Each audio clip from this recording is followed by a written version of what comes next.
قدیم زمانے میں ایک بادشاہ تھا جس کی 12 بیٹیاں تھیں، یعنی 12 شہزادیاں۔ ان کی خوبصورتی کا کیا ہی کہنا تھا، سب کے سب ایک سے ایک بڑھ کر تھی۔ بادشاہ نے ان کی شادی کرنے کا فیصلہ کیا تو اس کو ایک حیران کن راز کا پتہ چلا کہ شہزادیاں رات بھر رقص کرنے کے لیے جاتی ہیں، مگر کسی کو بھی نہیں پتا چلتا کہ وہ کہاں جاتی ہیں۔ بادشاہ بہت پریشان تھا۔ اس نے قلعے کے سب دروازے بند کروا دیے تاکہ شہزادیاں باہر نہ جا سکیں، لیکن اس کی تمام کوششیں ناکام ہو گئیں۔ وہ پریشان تھا کہ آخر ماجرا کیا ہے۔ بادشاہ نے اعلان کروایا کہ جو کوئی شہزادیوں کے رقص کا پتہ لگائے گا اسے اپنی پسندیدہ شہزادی سے شادی کرنے کا موقع ملے گا، اور وہ میرے مرنے کے بعد بادشاہ بھی بنا دیا جائے گا، اور اگر وہ 3 دن میں اس راز کا پردہ فاش نہ کر پایا تو اسے موت کی سزا سنا دی جائے گی۔ یہ خبر ریاست میں ہر طرف پھیل گئی۔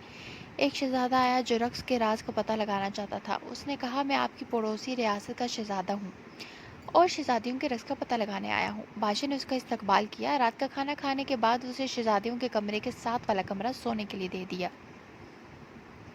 شہزادیوں کے کمرے کا دروازہ کھلا رکھا گیا اور شہزادے کا پلنگ ایسے رکھا گیا کہ وہ ساری رات ان پر نظر رکھ سکے۔ رات کو شہزادیاں اس کے لیے شربت لے کر آئیں، جس کو پیتے ہی اسے نیند آ گئی۔ جب اس کی آنکھ کھلی تو شہزادیاں رقص کر کے واپس آ چکی تھیں۔ تینوں دن ایسے ہی چلتا رہا۔ چوتھے دن جب شہزادہ بادشاہ کے سامنے حاضر ہوا تو اس کے پاس بادشاہ کے سوالوں کا کوئی جواب نہ تھا۔ بادشاہ نے اسے موت کی سزا سنا دی۔ یوں ہی بہت سے لوگ آئے لیکن سب ناکام رہے۔ پھر ایک دن ایک زخمی سپاہی اپنی قسمت آزمانے بادشاہ کی ریاست کی طرف چل پڑا۔ راستے میں اسے ایک بڑھیا ملی۔ سپاہی نے بڑھیا کی مدد کی۔ بڑھیا نے بدلے میں اسے ایک پوشاک دی اور کہا کہ یہ پہن کر تم کسی کو نظر نہیں آؤ گے، اور یہ بھی بتایا کہ جو جوس شہزادیاں تمہیں دیں وہ مت پینا۔ سپاہی بادشاہ کی ریاست میں پہنچ گیا۔ بادشاہ نے اس کا استقبال کیا اور اسے بھی شہزادیوں کے رقص کا راز معلوم کرنے کے لیے 3 دن دیے گئے۔ رات کو بڑی شہزادی اس کے لیے جوس لے کر آئی۔ سپاہی چونکہ بہت ذہین تھا، اس نے جوس پی تو لیا مگر نگلا نہیں۔